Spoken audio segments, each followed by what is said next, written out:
Hello, Button. My name is Andrew Schmidt, and I'm a content designer at Slack.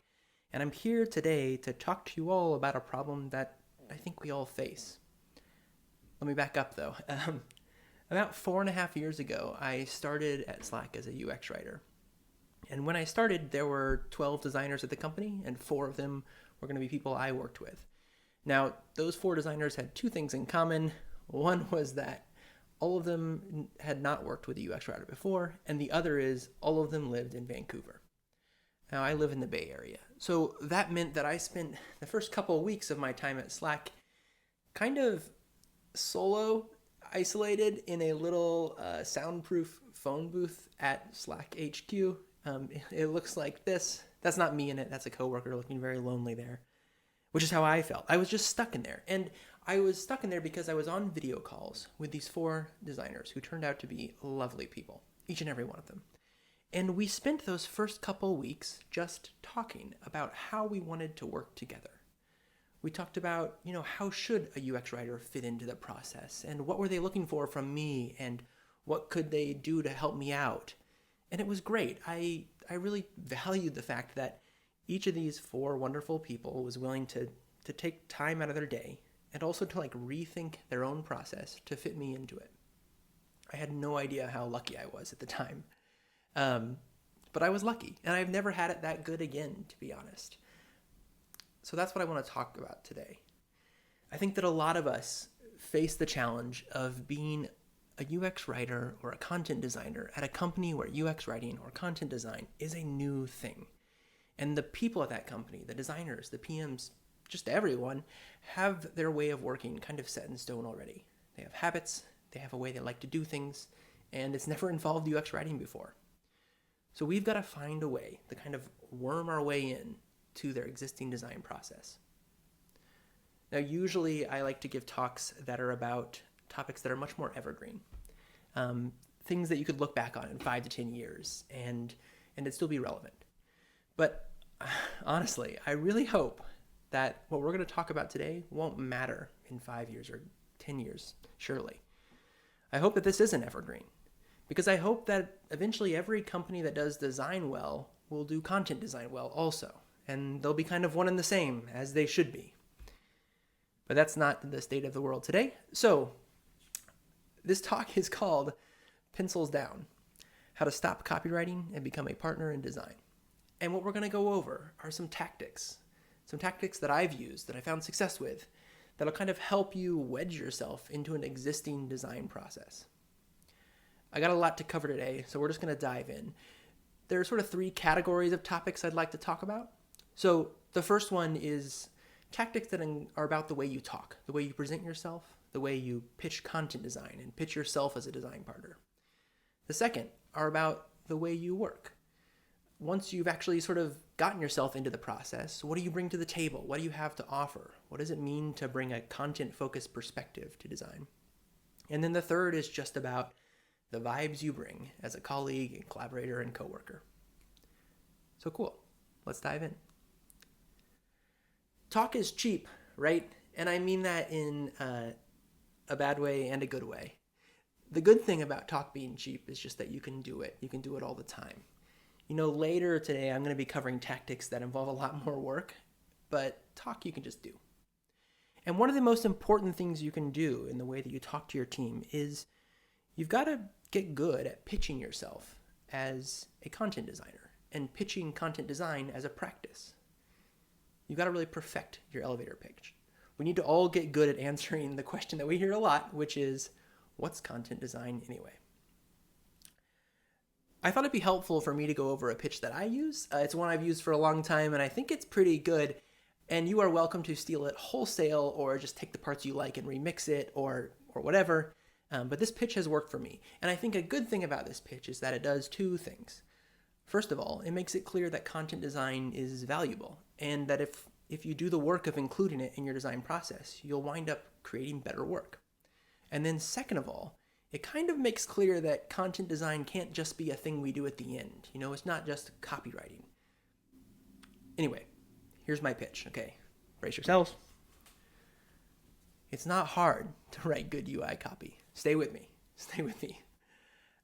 I do think this is true. I mean, it's not hard compared to other things you could write. There's no 3-act structure to worry about. There are no character arcs to chart. We do the opposite of writing subtext, hopefully. The rules are much simpler than a lot of other kinds of writing. The rules of UI writing are things like put verbs on buttons and write short headlines, convey one thing at a time. And those should be much easier rules to follow. So, okay, it's not hard to write good UI copy. If this is true, then there's a corollary sort of inverse thing that I think is also true, which is that if you're struggling to write good UI copy, you have some bigger problem.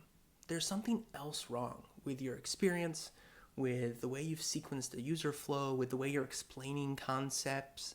There's something else wrong. In other words, bad UI copy is a red flag. It's a warning sign. It points to a bigger problem. So here's an absurd example of this. Check out this button. Yikes. That's a bad button.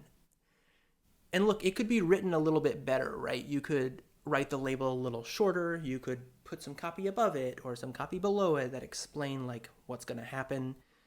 But this button is bad for reasons that have nothing to do with the words or the language choices. This button is bad because it's doing too much. It's doing these two different actions that feel not super correlated, and one of them sounds scary. A content design can help with buttons like this. And look, you might be thinking, but you said it wasn't about the words, you said it wasn't about the language. There's this idea that content design is about writing clear, concise, and simple copy, and that's just wrong. Saying that is content design is like saying product design is drawing, simple, aesthetically appealing shapes. That's not product design. If we do content design well, then the outcome is this. But the job of content design, the job of getting to this, it's not writing clear, concise, simple copy. It's making it possible to describe things clearly and simply. And the way we do that is that we rework, we rethink, and we redesign flows until we can describe them simply. So for example, say a content designer was asked to make this dialog box better. Maybe we got feedback that some users were surprised that they sent push notifications to 36 people or whatever. A content designer can definitely make this better, but the problem here isn't the words, and just rewriting it isn't going to help. The problem is that too much is happening at once. So what a content designer should do here is a content designer's job is to say, let's split this up. Let's maybe make this, a couple steps. One where you get to move the meeting, and then one where you say whether or not you want to notify everybody, and then a little confirmation. That's content design. Now, I said that this would be an elevator pitch, and unless we are in a very tall building or a very slow elevator, this has taken too long. So let me see if I can do it shorter. What's content design? Well, first off, it's not hard to write good UI copy. And so if you're struggling, you have a bigger problem. Content design can help with that problem. And the reason it can help is that content design is not about writing simple, clear copy. It's about making it possible to describe things simply and clearly by redesigning them. That's the pitch. And like I said at the top, I think two things it does well is that it makes it clear why I need to be involved early on in the process, because by the end of the process, all we can do is rewrite things. So by the end, all you can do is, if an interaction is confusing, you can explain that, yeah, this is confusing. If you're involved earlier, you can actually make it better. And then the second thing it does is it makes clear the value of content design. So it's not just put me in, coach. It's like, here's what I'll bring to the table. Cool. So perfect your elevator pitch. Okay, here's another tactic, and this one can be scary. We've got to speak up in design crit. The reason this can be scary is that you might be thinking, well, I'm not a visual designer. I don't know how to give visual feedback. Maybe you're not even comfortable giving interaction feedback that much. And so it can be hard to know what to say in crit. I want to say up front, that's okay. That's how everyone feels in crit. The designers in a design crit, when they give feedback, it almost has this subtext, or sometimes it's said out loud, but it has this subtext of, hey, this idea I'm about to pitch might be awful, and I might be really missing the point, or maybe I don't understand what's going on at all, but have you considered trying this thing? That's how it feels to give feedback. You're always on kind of shaky ground. You're always going out on a limb. And so it's okay for all of us to feel that way when we're in there. But it's also okay for us to stick to what we know. When you think about it, the reason that you, a content designer, were brought onto a design team is to bring something different. It's to bring some sort of content-focused lens or perspective on the design process. And so it's okay for you to be focusing your feedback on content problems. I personally have kind of a checklist of questions that I'll go through when they're relevant, and I bring up the same content-focused questions over and over again in Crit, and that's okay. It's things like, at a glance, can I tell what this screen is about? Because oftentimes a user just glances and then starts clicking buttons.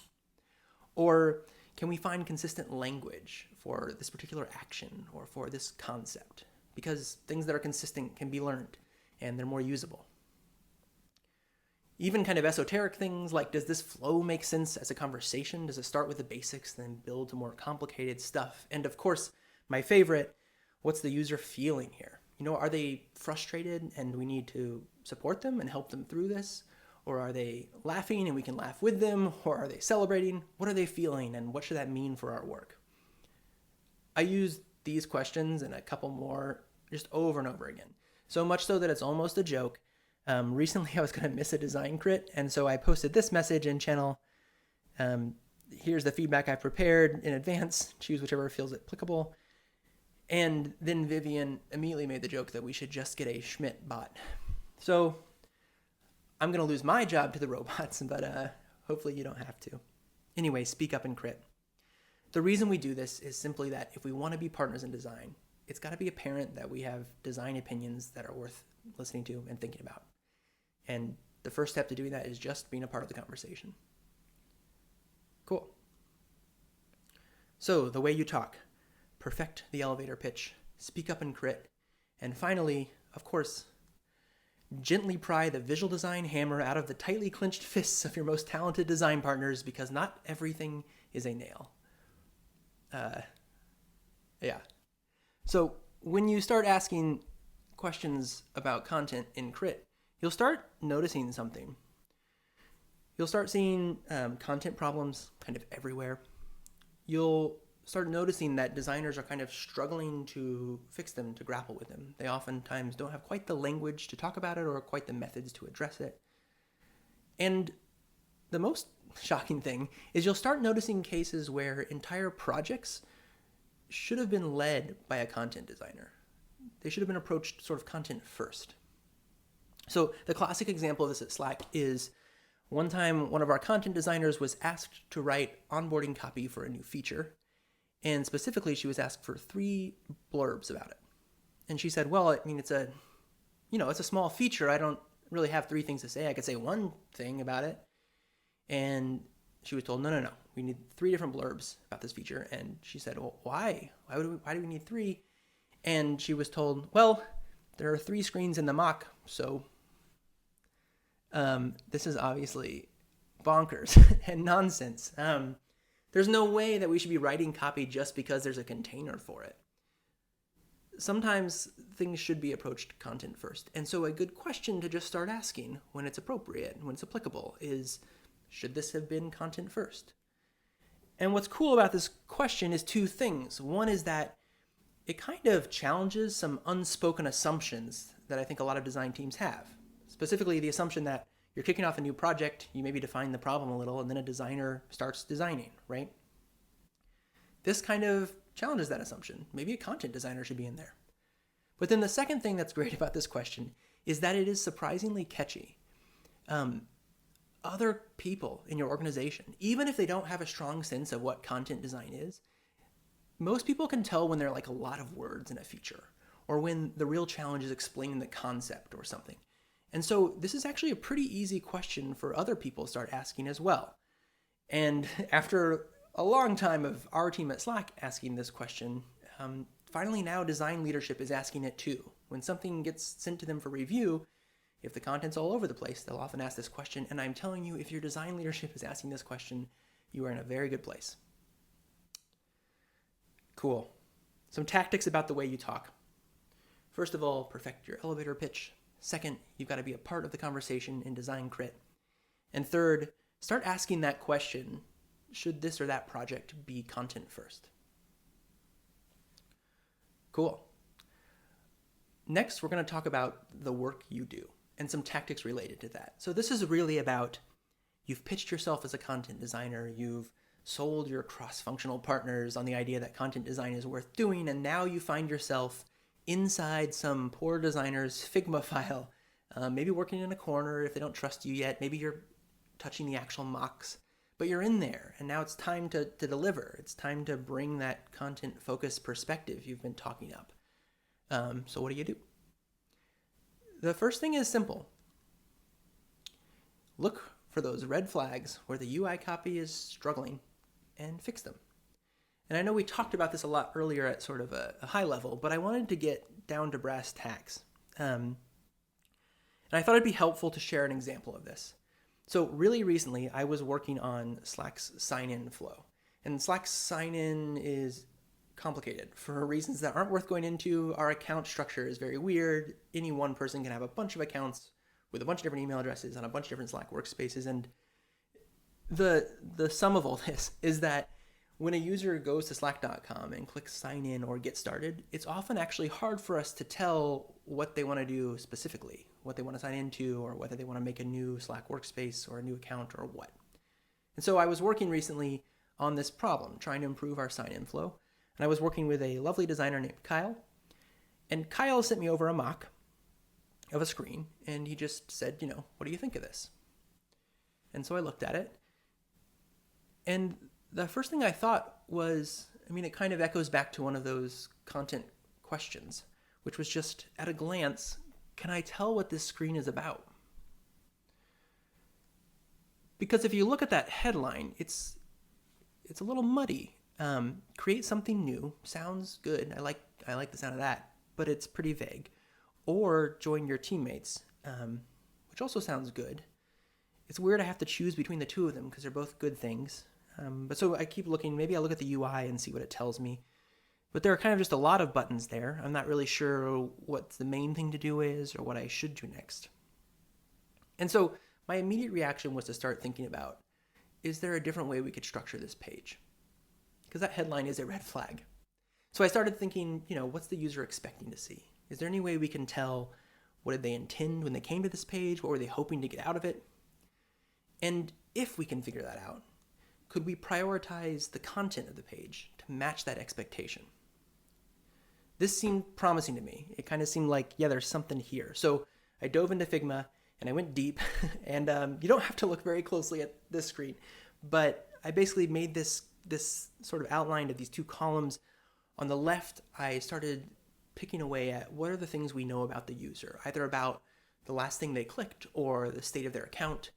And are there ways we can map that stuff to likely intentions, to what they wanted to get out of this page? And then on the right column, I started thinking about, if we can map it, then how should that affect what the page is about?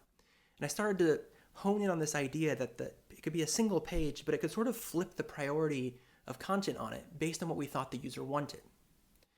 Now, this seemed really promising. I could have just taken this back to the team and kind of just pitched it like, hey, here's an idea I had. But in my experience, this is the kind of content design artifact that people who aren't content designers find really difficult to give feedback on. So I wanted to take it a step further. So what I did was I went ahead and created my own little wireframe to pitch this idea. And it looked like this.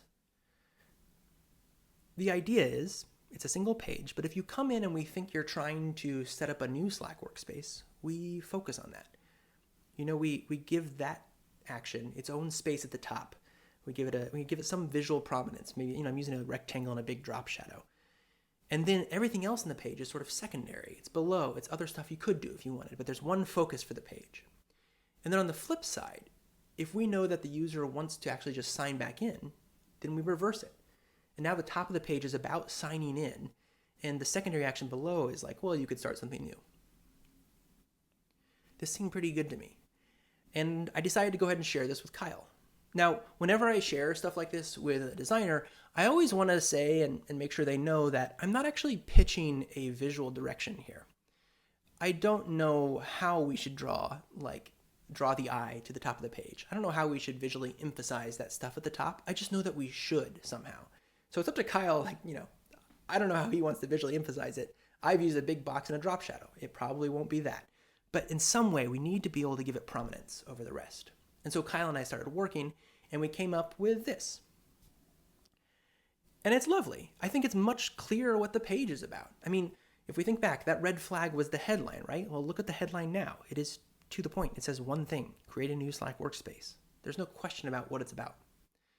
And then another red flag for us was that the UI was kind of unclear what to click next. And now there's some stuff that is down there, but it's clearly secondary to the stuff above it.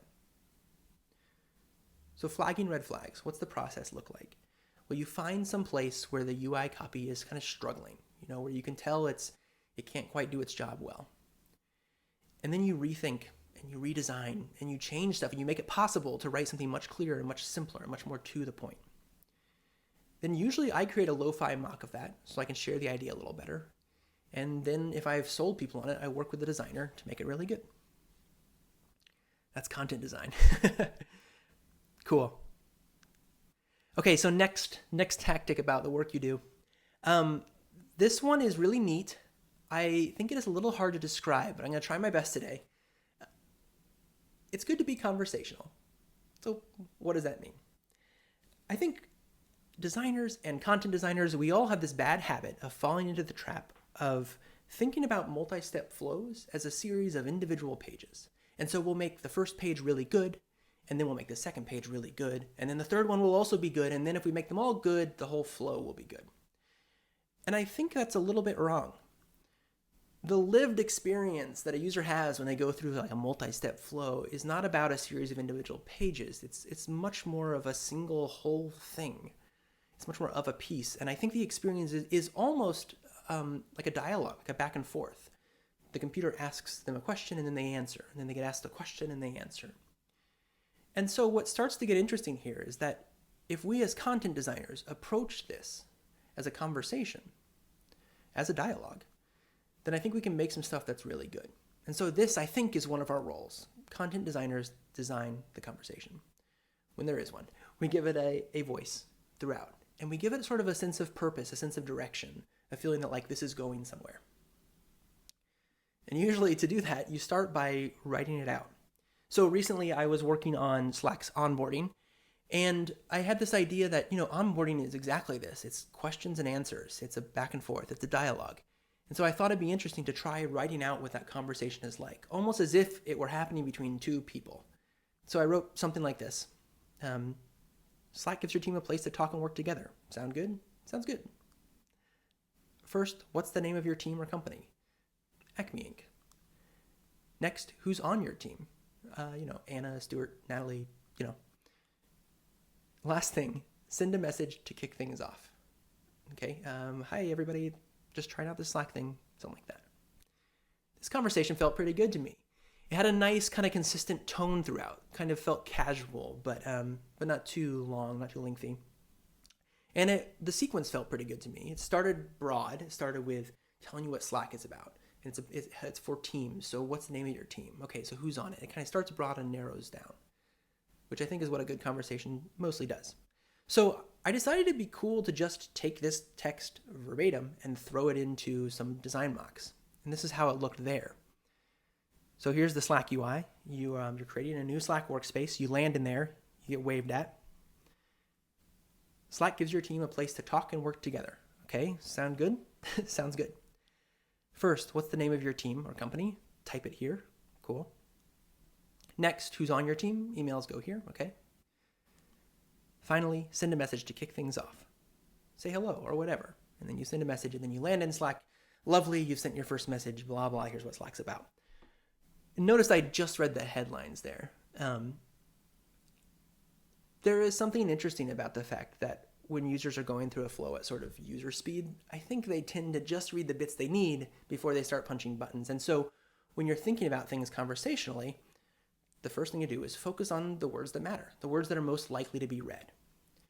And so for this, in this case, it was kind of the headlines and some copy around the forms. So focus on those. And I actually wrote those together, despite the fact that they would live on different screens. Who cares? I wrote them together. And finally, I don't know if this is true because I've never done any acting, but I've always heard that actors will sometimes push their performance kind of too far and give 110% and let the director kind of reel them back in. And the reason for that is that it's much easier to dial down some emotions that are there, some feelings that are there, than it is to kind of gin up some feelings from nothing. And so something I like to do in my writing is push the tone kind of as far as I would ever be comfortable pushing it in any given circumstance, and then tone it down as necessary. So in this case, we didn't quite ship that thing I just showed you. It felt a little too literary to me, so I just toned down those headlines a little bit, but still just enough to preserve that sort of conversational sense. One other thing that's worth talking about here is that it is interesting to me to think about what are the times when it's appropriate for the copy in our app to feel like it was written by the computer, to feel like somehow the computer just spit out these words. They're very functional. They're clearly just a part of the UI. When should the copy be like that? Versus when should the copy feel like, wow, somebody at this company, some human wrote this down and they wrote it down for me to read and they're speaking directly to me and they took a lot of care with it. I think, 98% of the copyright is the top kind. It's just functional. But that last 2% is our chance to really convey a feeling and convey some values about how we think about our product to the user. So anyway, a great time to do that is in onboarding, because it's a good time to tell, people who are new to your product, hey, we're happy you're here. We're proud of this thing we made. We think it works well. Let us show you, let us show you how this works. Cool. Flag red flags, be conversational. The next one is short, and I'm embarrassed to say I learned this really recently, and it's just to know your internal audience. I have this theory that every content person is either an essayist or a documentarian. Either you are more likely to spend your afternoon writing a 1,500-word Medium article on design and then sharing it with your friends who will read it, or you are the kind of person who loves the idea that every word in our product could be in a Google spreadsheet, and then that'd be the one source of truth. You'd never need another. Probably some of you are both of these, but it's just a theory. Here's the thing about this theory. We might be essayists and we might be documentarians, but our cross-functional partners are neither of those. So creating usable documentation is a great way to scale your work. I don't know of any companies where there are a lot more UX writers than there are designers. I know of a lot of companies where there's one UX writer, or we just hired our third. So you're outnumbered. And if you want to be effective, you're going to have to find ways to kind of empower the people around you to write good stuff, to create good content, and to all think the same way about the stuff we're making. And look, documentation is a really good way to do that. But when you're creating your docs, keep in mind that you are not writing for writers. You're writing for the people who actually have to use them. So I ran into this. I was working on a project called Shared Channels, and specifically we had to rethink a lot of our terminology around shared channels and just channels in general. And it was pretty hard to just even find the right terms, to find stuff that I thought would grow well with the product over time, to find stuff that kind of explained itself. But eventually I found those terms, and then I put them in our, Slack's product glossary, and I felt like, cool, I'm done. There, I found the terms, I made them official, we're good to go. And of course, we were not good to go. Content designers look at this product glossary, and I think our help content writers look at it, but that's about it. Nobody else opens this up. And so I needed to find some other way to convey to the team this new terminology, this new language. What I came up with was a short Dropbox paper doc with a cute name. It's called Terminology for Shared Channels, a Bible. A cute name is a really good way to get people to remember a thing. And what I did in this doc that is different from what I would maybe normally do is there are sections that are like the names of things, and here are the names of things, and here's an example of how to use them. The verbs we use, and here are the verbs, and here's how we use them. And it's easy for people who need any of those bits of language to just jump there and find the right word and an example of it in context. What I left out, and this is the difference, is I didn't explain at all. I didn't even bother explaining or justifying or rationalizing the terminology choices that I'd made. Because first of all, frankly, the time for debate was a little over. But second of all, people who want to debate word choices are going to be able to find you no matter what. Those debates will happen. This doc's purpose was not to justify. It was to be usable. It was to just let people know, here's how you talk about it. And by leaving out all of that extra sort of cruft, I managed to create this pretty lean document that got used really widely, like shockingly more than I expected. I think, it is not very common that 71 people at Slack are looking at a content design artifact. But yeah, this really worked. The point here is just know your audience. Create stuff they're going to use. In your stuff you're creating, prioritize the things they need to use, and don't get too far into the weeds about why you made a choice you did. Cool. So, tactics about the work you do. Flag red flags. Be conversational. Know your internal audience. And my favorite, of course, keep a weather eye out for even the slightest, most unspoken of feelings rumbling to life in the guts of the people who use your software. Each is a chance to delight. Yeah. This is the thing we get asked to do most often, right? Tell a joke. Inject the brand here. Inject is such a bad word. At Slack, a lot of the people who work at Slack work there because they like the brand. And so we have almost the inverse problem that I think a lot of content designers have at other companies, which is that instead of having to fight and claw for our chance to be playful or find a way to connect with the audience kind of emotionally, we have too many chances. Too often a PM comes up to us and says hey, I've got this really serious error message to write. Is this a good time for a joke? And we have to say, no, I don't think it is. So we needed a way of thinking about these sort of emotional connections and sort of moments of delight. And we came up with a really simple rule, which is this. Never try to make the user feel something. Never try to make the party happen. Never try to get somebody to laugh when they weren't laughing. Don't try to make the user feel. Instead, look for the feelings they're already having and just be a part of those.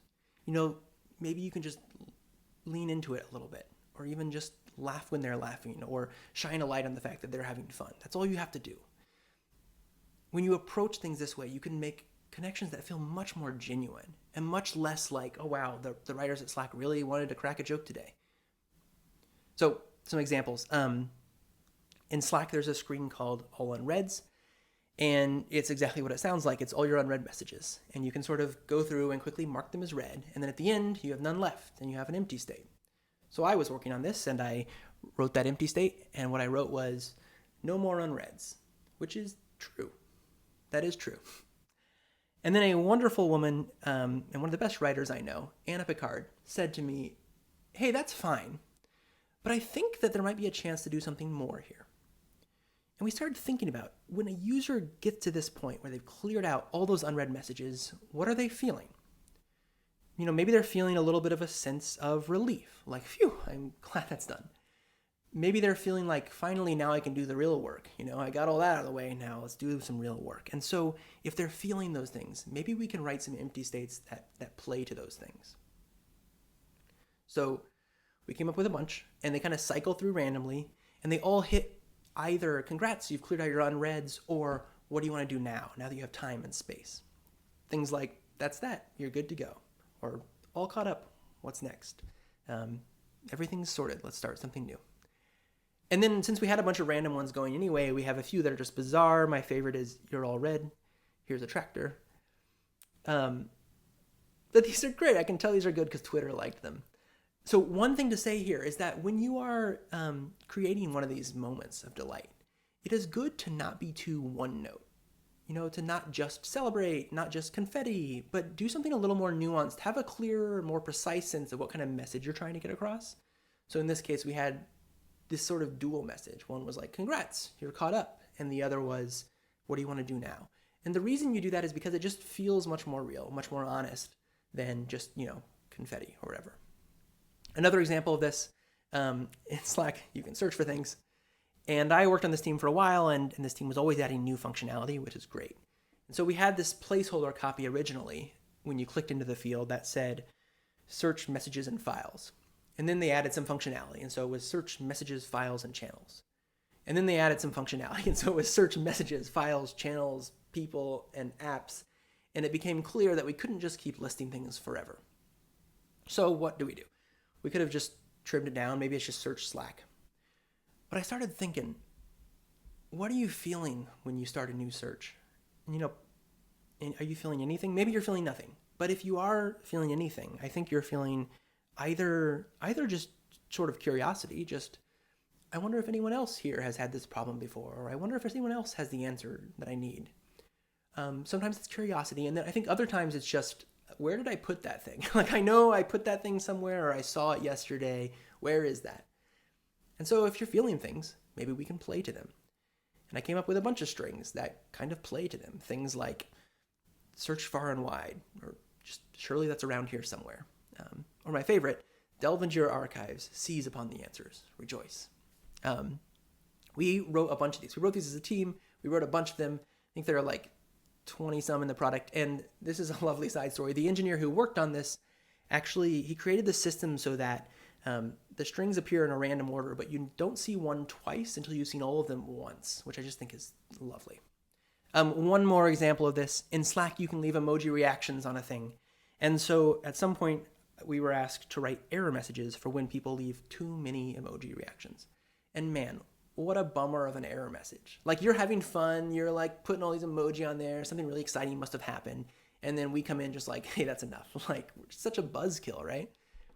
And so it was hard to write at first, but then it hit us, If you leave 50 emoji reactions on a message, I think I know something about your state of mind. I know that, you're having a laugh, that you're having fun. And if I know that, then maybe I can just be a part of that a little bit. And so again, we wrote a bunch of error messages that can pop up randomly. My favorite is this one. You've reached the reaction limit. A single message can't have more than 50 unique reactions. When we asked the engineers why, they said, we have to set limits somewhere, and then we tried to frown, but this error popped up. So that's where we're at. The work you do, and some tactics for it. Flag red flags, and then make them better. Be conversational. Think about multi-screen flows as one whole thing, and write the pieces of copy that matter most, write them together. Know your internal audience. Create docs that will empower the people around you. The people around you are probably not writers, so keep that in mind. And then look for chances to delight. Look for chances to just connect kind of emotionally with your audience. Above all else, don't just be a copywriter. Get in there. Do the design work. Do more of it than you think you're allowed to do. Take risks. Try new things. Don't just be a copywriter. Cool. We've talked about the way you talk. We talked about the work you do. And last but not least, I want to talk about the vibes you bring.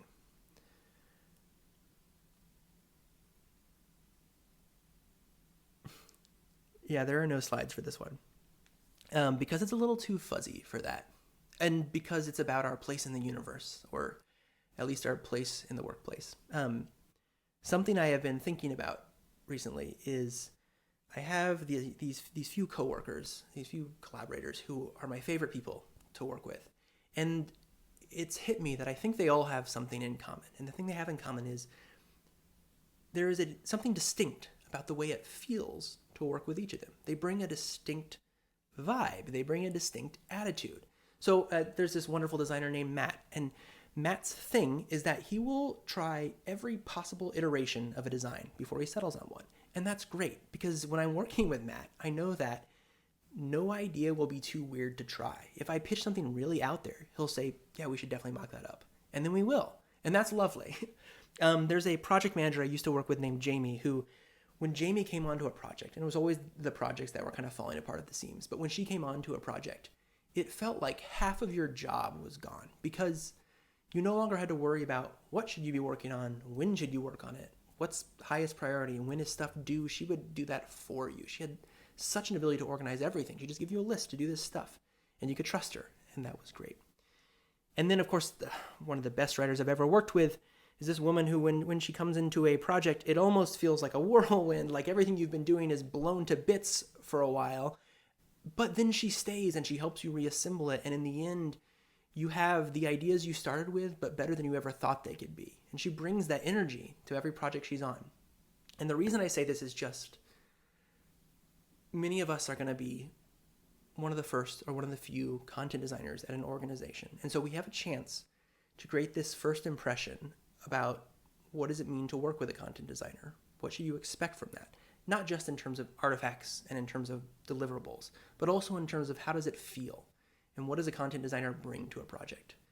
And so I encourage you, and I've been doing this myself, to think about what are the parts of your personality and your working style and the things you care about that are most worth leaning into and making an identity out of.